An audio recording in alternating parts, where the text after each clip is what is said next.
رسول اللہ صلی اللہ علیہ وسلم کی سیرت کے آخری ایام اور آخری وصیتوں کو آپ کے سامنے رکھ رہے تھے، اور ان میں سے جو نہایت اہم وصیت تھی نماز کے حوالے سے کہ رسول اللہ صلی اللہ علیہ وسلم آخری امت کو جو نصیحتیں کر رہے ہیں وہ الصلاۃ الصلاۃ الصلاۃ کہہ کے کر رہے ہیں۔ خود رسول اللہ صلی اللہ علیہ وسلم کے اوپر یہاں پہ ہم پہنچے تھے کہ جس وقت بے ہوشی کا غلبہ ہوا تو رسول اللہ صلی اللہ علیہ وسلم قدر ہوش میں آئے تو پوچھا لوگوں نے نماز پڑھ لی ہے؟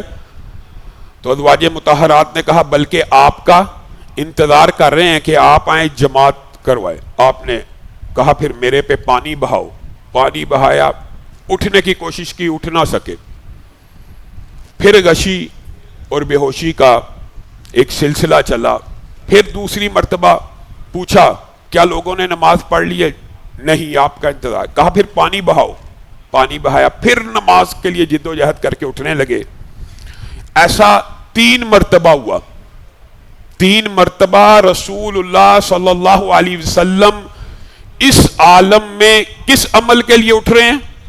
نماز کے لیے، کہ لوگ نماز ادا کریں۔ پھر تیسری مرتبہ وہ سارے کا سارا واقعہ آپ احباب کے سامنے پہلے بھی رکھ چکے ہیں کہ مرو ابا بکر، ابو بکر کو آگے کیا جائے اور اس کو کہا جائے کہ نماز پڑھائی جائے۔ جب حضرت ابو بکر نماز پڑھانے کے لیے کھڑے ہو چکے ہیں تو طبیعت میں کچھ افاقہ ہوا ہے، اور رسول اللہ صلی اللہ علیہ وسلم کا شوق نماز کے ساتھ ازواج مطہرات بیان کرتی ہیں کہ رسول اللہ صلی اللہ علیہ وسلم اٹھے ہیں، ایک ہاتھ ایک انسان کے کاندھے کے اوپر اور دوسرا ہاتھ دوسرے انسان کے کاندھے کے اوپر رکھ کر رسول اللہ نے کہا مجھے لے چلو نماز کی طرف۔ اور جب رسول اللہ کو لے کے جایا جا رہا ہے تو ہماری ماں نے وہ نقشہ بھی بیان کیا ہے کہ رسول اللہ صلی اللہ علیہ وسلم کے قدم اٹھتے نہ تھے بلکہ ایک لکیر کی طرح دونوں سائیڈ والوں کے کاندھوں کے اوپر آپ نے اپنے ہاتھوں کو رکھا ہوا تھا، اور وہ آپ کو لے کے جا رہے تھے، اور آپ کے قدم مبارک اٹھتے نہ تھے، زمین کے ساتھ گھسٹتے ہوئے جا رہے تھے جیسے ایک لکیر بن رہی ہو۔ کس کی طرف؟ نماز کی طرف۔ یہ رسول، یہ پیغمبر، یہ نبی جس عمل کی اہمیت اپنے کردار سے واضح کر کے گیا ہے، آج اس امت کو اس حدیث کا مطلب بھی سمجھ نہیں آیا کہ نماز مومن کی معراج ہے۔ کیا مطلب؟ نماز دین کا ستون ہے، کوئی مطلب پتہ نہیں۔ نماز میری آنکھوں کی ٹھنڈک ہے، نماز مجھے محبوب ترین عمل ہے، نماز مومن کی معراج ہے۔ اس حدیث کا کیا مطلب ہے؟ اس حدیث کی اگر اصل ٹرانسلیشن انسان کو سمجھ آ جائے تو شاید پھر کبھی کوئی انسان نماز بھی نہ چھوڑے۔ کسی انسان کے ساتھ اللہ رب العزت کو زیبا نہیں ہے کہ وہ کلام کرے، مگر نبیوں کے ساتھ وہ کلام کرتا ہے، اور ان کے ساتھ بھی جب کلام کرتا ہے تو حجاب کی اوٹ سے کلام کرتا ہے، اور ان کے ساتھ بھی جب کلام کرتا ہے تو جبریل امین اور ایک فرشتے کے ذریعے کلام کرتا ہے، اور ان کے اوپر بھی جب وحی بھیجنے کا ارادہ رکھتا ہے تو خواب دکھلاتا ہے، ان کے دل میں بات کو ڈال دیا جاتا ہے۔ یہ وحی کے طریقے ہیں، یہ کلام کے طریقے ہیں، کس کے ساتھ؟ نبیوں اور رسولوں کے ساتھ۔ لیکن نماز مومن کی معراج ہے، مومن کا عروج ہے۔ مومن نماز میں وہ کچھ پا لیتا ہے جو غیر مومن، غیر مسلم کبھی پا ہی نہیں سکتا۔ اس کی وجہ یہ ہے کہ رسول اللہ صلی اللہ علیہ وسلم نے کہا کہ نماز کا دباچہ، نماز کا افتتاح، نماز کا ابتدائیہ اللہ رب العزت نے مومن اور اپنے درمیان تقسیم کر دیا نصف نصف۔ وہ کیا ہے؟ وہ سورۃ فاتحہ ہے۔ ہر نمازی، ان کو بھی غور کرنا چاہیے جو ہاں ضد کی وجہ سے سورۃ فاتحہ پڑھنے سے انکار کر دیتے ہیں۔ نماز تو ہے ہی سورۃ فاتحہ۔ لا صلاۃ لمن لم یقرأ بفاتحۃ الکتاب، اس بندے کی نماز ہی نہیں جس نے فاتحہ نہیں پڑھی۔ اور نماز جو مومن کی معراج ہے وہ یہ حدیث ہے کہ میں نے تقسیم تقسیم کر دیا نماز کو اپنے اور اپنے بندوں کے درمیان، اور وہ جو تقسیم نماز کو کیا گیا وہ کس کو کیا گیا؟ سورت فاتحہ کو۔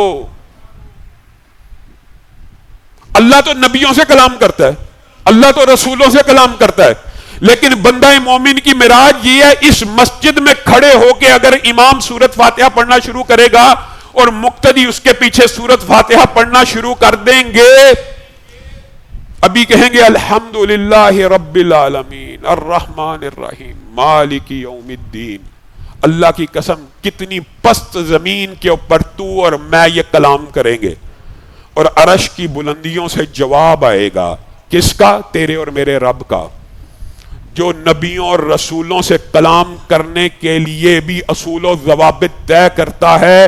یہاں بندہ مومن کی معراج یہ ہے، جیسے ہی کوئی شخص کہے گا الحمدللہ رب العالمین الرحمن الرحیم مالک، جیسے ہی کہے گا اللہ کہے گا میرے بندے نے میری حمد کو بیان کیا، اسی وقت فلاں ابن فلاں نے میری ثنا کو بیان کیا، فلاں ابن فلاں نے میری تعریف توصیف اور بزرگی کو بیان کیا۔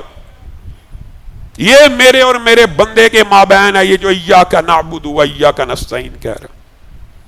آگے جو کچھ یہ مانگ رہا میں رب اس کو دے رہا ہوں۔ بتائیے مومن کی معراج نہیں ہے کہ وہ رب جو صرف پیغمبروں سے رسولوں سے کلام کرتا ہے، تو سورت فاتحہ پڑھتا ہے تو تیرا جواب دینا شروع کر دیتا۔ اس سے بڑا عروج کیا چاہیے؟ اس سے بڑا مرتبہ، اس سے بڑا سٹیٹس، اس سے زیادہ آپ کو کیا درکار ہے اللہ سے؟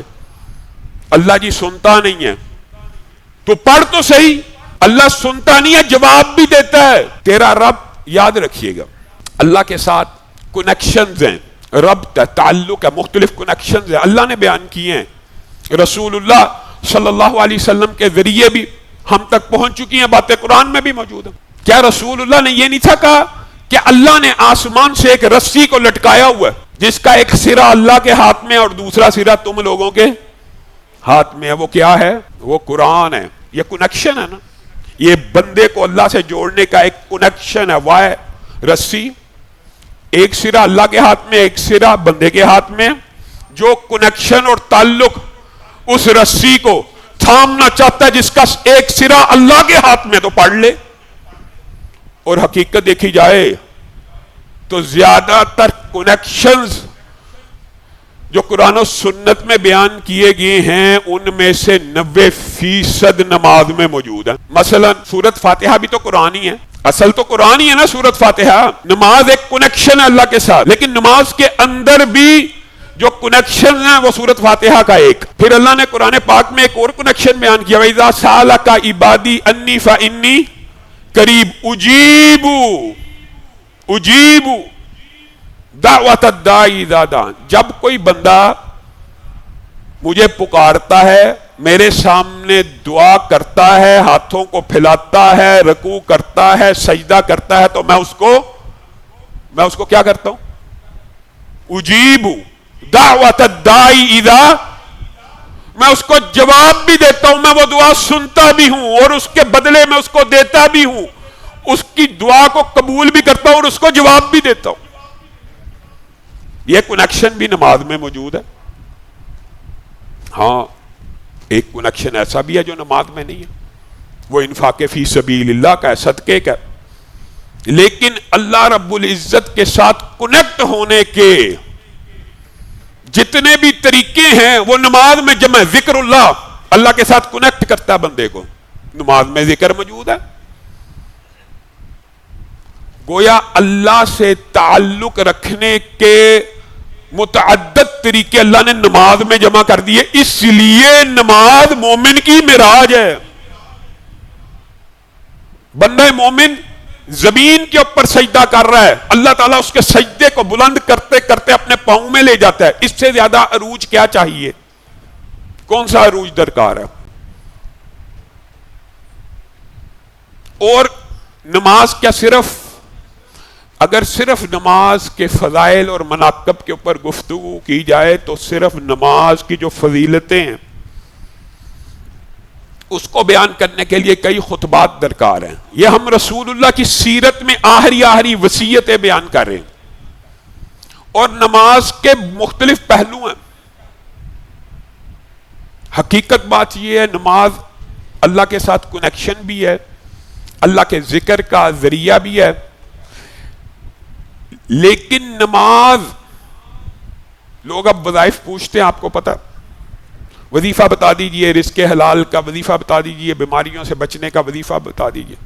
یا ایھا الذین آمنوا استعینوا بالصبر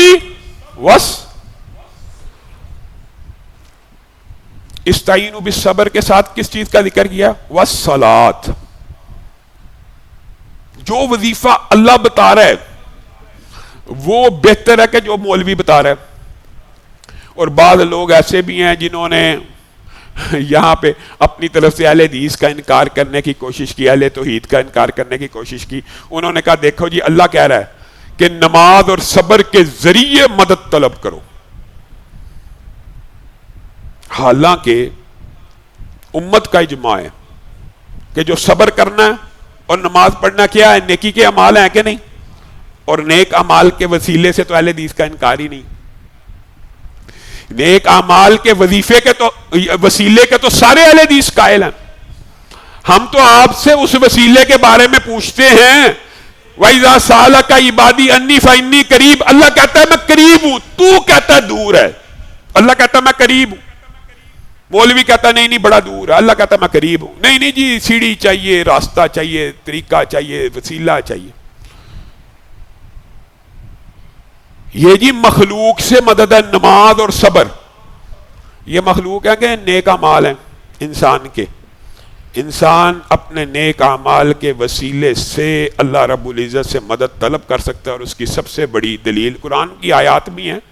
اور وہ مشہور واقعہ اس لیے بیان کیا جاتا ہے آپ کو کیونکہ یاد ہے، ہر بچے نے پڑھا ہوا ہے. غار والا، 3 ساتھی غار میں پھنس کے تینوں نے اپنے اپنے نیک عمل کا واسطہ دیا، اس سے پتھر دور ہو گیا.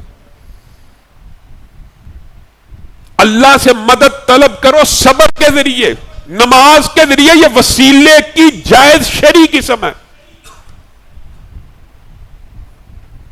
اور اس کو پیش کرنا یہ جی مخلوق کے وسیلے کے اوپر دلالت کرتی ہے. اس کو یہ کہتے ہیں یہ ایسے ہے جیسے فلاں واسطے معاف کر دیتا جائے. اسی طرح یہ نماز کس کے لیے؟ صبر کس کے لیے؟ اللہ کے لیے.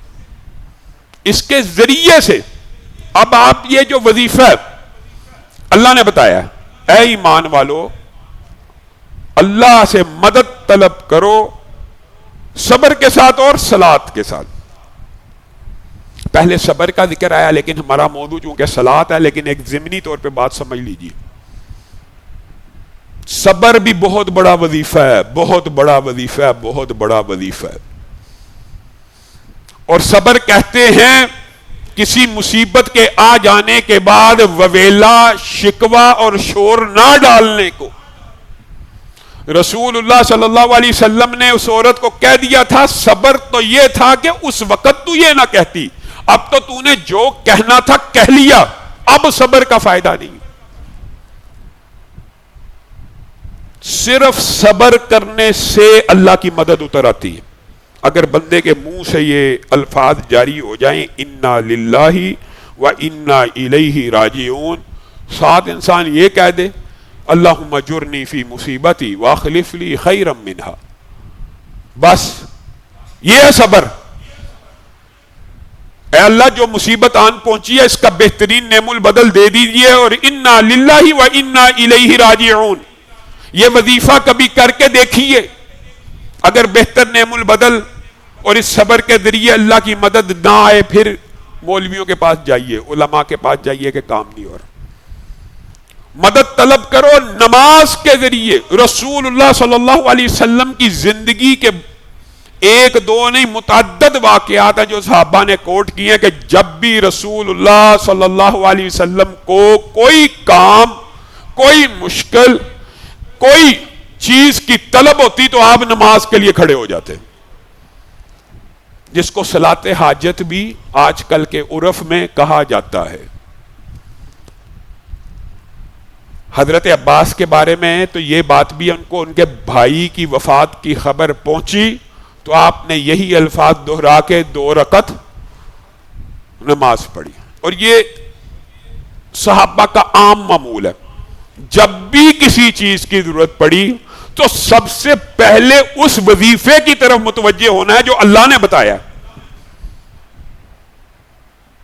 بیماری آ گئی ہے، سب سے پہلے کھڑے ہوئیے، وضو کیجئے، اللہ کا بتایا ہوا وظیفہ، اس بیماری پہ صبر کیجئے اور ساتھ ہی نماز کے لیے کھڑے ہو جائیے۔ یہ فرض نماز کی یہاں پہ بات کے ساتھ ساتھ نفل کی بات ہو رہی ہے۔ کھڑے ہو جائیے، 2 رکعت اللہ کے لیے پڑھ کے دیکھیے کہ اللہ کی مدد آتی ہے کہ نہیں۔ رزق تنگ ہو گیا، 2 رکعت کھڑے ہو کے پڑھیے، مدد آتی ہے یا نہیں۔ بچے کی پریشانی لاحق ہو گئی، مدد آتی ہے کہ نہیں۔ پیپرز کا مسئلہ آ گیا، مدد آتی ہے کہ نہیں۔ کس طرح آنی ہے؟ جس کو آج کل صلاۃ حاجت کے نام سے کہا جاتا ہے نا، یہ رکعتیں پڑھنا سنت سے ثابت ہے کہ جب بھی کوئی معاملہ پیش آ جائے، جب بھی کاروبار کے لیے ٹینشن، مصیبت، پریشانی، تو سب سے پہلا کام یہ ہے کہ وضو کر کے بندہ اللہ کے سامنے کھڑا ہو جائے۔ وجہ یہ ہے کہ یہ مومن کی معراج ہے، یہ ڈائریکٹ کنیکشن ہے اللہ کے ساتھ، سیدھا سیدھا۔ دعا کرے گا تب بھی جواب ملے گا، سورۃ فاتحہ پڑھے گا تب بھی اللہ سے جواب ملے گا۔ اس سے زیادہ مضبوط کنیکشن اور کوئی ہو نہیں سکتا۔ اس لیے یہ بندہ مومن کی معراج ہے کہ اس نماز کے ذریعے اللہ سے مدد طلب کرنا، اس نماز کے ذریعے اللہ سے مدد طلب کرنا۔ بتائیے سگے بھائی جن سے آپ محبت کرتے ہیں، بعض فوت ہوئے ہیں، نماز پڑھ رہے ہیں، اور ایک دفعہ دوسرے بھائی کی بھی، میسم کی بھی کے بارے میں بھی آتی ہے روایت، پھر نماز پڑھے تو لوگوں نے پوچھ لیا تو انہوں نے یہ آیت پڑھی کہ آپ نے قرآن نہیں پڑھا؟ جب بھی کوئی غم کی خبر آ جائے، جب بھی کوئی مشکل کی خبر آ جائے، جب بھی کوئی مصیبت آ جائے تو کیا کرنا ہے؟ مدد طلب کرنی ہے۔ کس عمل کے ذریعے؟ نماز کے ذریعے اور صبر کے ذریعے۔ تو گویا نماز کے فضائل کی بات نہیں ہے، نماز بذات خود ٹونک بھی ہے، دوائی بھی ہے۔ نماز بذات خود ہی ایک وظیفہ ہے، اور یہ جو وظیفہ ہے یہ صرف مشکلات، مصیبتیں، دعاؤں کو قبول کرنے کے لیے نہیں ہے، یہ ایک ایسا مجرب وظیفہ ہے کہ جس کے بارے میں رسول اللہ کا ایک فرمان اتنا عظیم ہے، اور قرآن کا بھی ہے۔ پہلے قرآن، ان الصلاۃ تنہی عن الفحشاء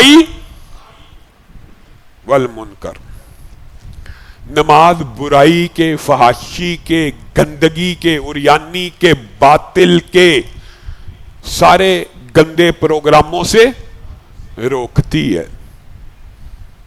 ایک شخص نوجوان تھا رسول اللہ کے اصحاب میں سے، وہ آ کے مسجد النبی میں نماز پڑھا کرتا تھا، اور نماز کے بعد نوافل بھی پڑھا کرتا تھا، یعنی نماز کی طرف متوجہ رہتا تھا۔ بازار میں جاتا تو عورتوں کو کی طرف متوجہ ہو جاتا۔ صحابہ نے رسول اللہ صلی اللہ علیہ وسلم کی بارگاہ میں آ کے اس کی شکایت لگا دی، اے اللہ کے رسول، قرآن کہتا ہے ان الصلاۃ تنہی عن الفحشاء والمنکر، قرآن کہتا ہے نماز فحشی اور بے حیائی کے کاموں سے روکتی ہے، یہ بندہ مارکیٹ میں عورتوں کو چھیڑتا پھرتا ہے، ہوٹنگ کرتا ہے، واضح کستا ہے، وغیرہ وغیرہ، جو انہوں نے شکایت لگانی تھی لگا دی۔ رسول اللہ نے کہا تم جو مرضی کہہ لو، اللہ کا فرمان سچا ہے، تم مجھے اس کی جو مرضی شکایت لگا دو، اللہ کا فرمان سچا ہے۔ صرف چند روز مزید گزرے، ہفتہ، 10 دن، 15 دن، صحابہ اکٹھے ہوئے اور کہا اللہ کے رسول، اللہ ہی کا فرمان سچا ہے، اللہ کی قسم، اب بازار میں جاتا ہے تو نظریں جھکی ہوتی ہیں، سر بھی جھکا ہوتا ہے۔ رسول اللہ خوش ہوئے اور مسکرانا شروع کر دیا اور کہا میں نے تمہیں کہا نہیں تھا کہ نماز بے حیائی، فحاشی اور عریانی کے کاموں سے بالآخر بندے کو روک دیتی ہے، اور جس کی نماز اس کو برے کاموں سے، حرام روزی سے، عصر حاضر میں نا 2 بہت بڑے مسئلے ہیں، ایک شرک اور ایک حرام روزی، اور یہ دونوں عمل ایسے ہیں جن کی وجہ سے نیک اعمال قبول ہی نہیں ہوتے۔ ایک بندے کے اعمال میں شرک کی آمیزش ہے، وہ جو جی چاہے نیک عمل کرتا رہے، قبول نہیں ہے۔ شرک سمجھے اس کے سارے اعمال کو کھا رہا، اس کو اسی دنیا میں اجر مل جانا جو ملنا۔ اسی طرح حرام روزی کھانے والا، حرام رزق کمانے والا جو مرضی جد و جہد کر لے، نیکی کا کام قبول نہیں۔ تو اس کا دیباچہ کیا ہے؟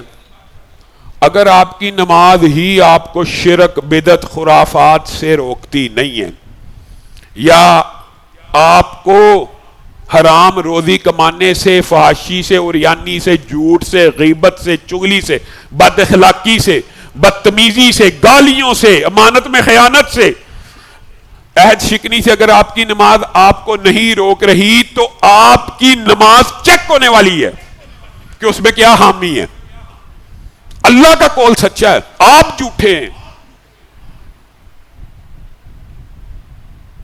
اس کی محدثین نے بہت لمبی چوڑی تفسیر بیان کی کہ اس بندے کو، جو بندہ نماز بھی پڑھتا ہے اور اس کی نماز اس کو صحیح معنوں میں تقوی کی صف میں کھڑا نہیں کر رہی، تو اس کو اپنا دل ٹٹولنا چاہیے پہلا، کہ کیا اس کے اندر نفاق تو شامل نہیں ہے، کہیں وہ لوگوں کے لیے تو نہیں پڑھ رہا، کہ رات کو بھی پڑھتا ہے۔ اپنا جائزہ لے کہ جب سارے گھر والے سو جاتے ہیں، کبھی اس وقت اٹھ کے 10 رکعتیں پڑھی ہیں، جائزہ لے۔ یعنی پہلی چیز یہ ہے کہ اپنے دل کو ٹٹولے۔ دوسری بات یہ ہے اپنے نماز کے اوقات کا جائزہ لے۔ یہ بات بڑی، یہ آپ سمجھتے ہیں کہ محدثین نے بس ویسے ہی کہہ دیا اور یہ اس کا کوئی، یہ ارکریزی سے نچوڑ ہے، خلاصہ ہوتا ہے۔ جو بندہ، جس بندے کی نماز اس کو برائی سے روک نہیں رہی، دل کو ٹٹولنے کے بعد اگر نفاق نہیں اللہ کے لیے پڑھ رہا، یہ تو انسان، بل الانسان والا نفسی بصیرہ، بندے کو پتا ہوتا ہے میں اللہ کے لیے پڑھ رہا ہوں کہ نہیں پڑھ رہا، اس کے بعد پھر بھی نہیں روک رہی، تو اپنے نماز کے اوقات چیک کرے۔ میں قسم تو نہیں کھاتا، لیکن آپ کو گارنٹی اور لکھ کے دیتا ہوں کہ جو بندہ وقت پہ نماز پڑھتا ہے، اس کی نماز اس کو فحاشی اور یانی سے روک دیتی ہے، اور جو بندہ وقت سے آگے پیچھے ڈنڈی مارتا ہے، اتنی ڈنڈی اس کے اعمال میں بھی لگ جاتی ہے۔ یہ بات یاد رکھنا۔ الصلاۃ علی وقتہا، نماز فرض ہے اس کے اوقات مقررہ کے اوپر۔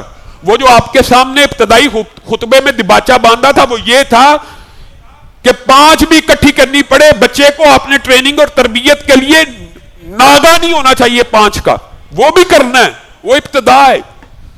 لیکن معراج یہی ہے کہ پھر نماز اس کے وقت مقررہ پہ ادا ہونا شروع ہو جائے، تو اللہ کی قسم فحاشی اور یعنی بے حیائی، بدکاری سے بچ جائے گا۔ اس کے علاوہ بھی بہت سے اسباب بیان ہوئے ہیں۔ اللہ رب العزت جو کہا گیا، جو سنا گیا، اس کو سمجھنے کی توفیق عنایت فرمائے۔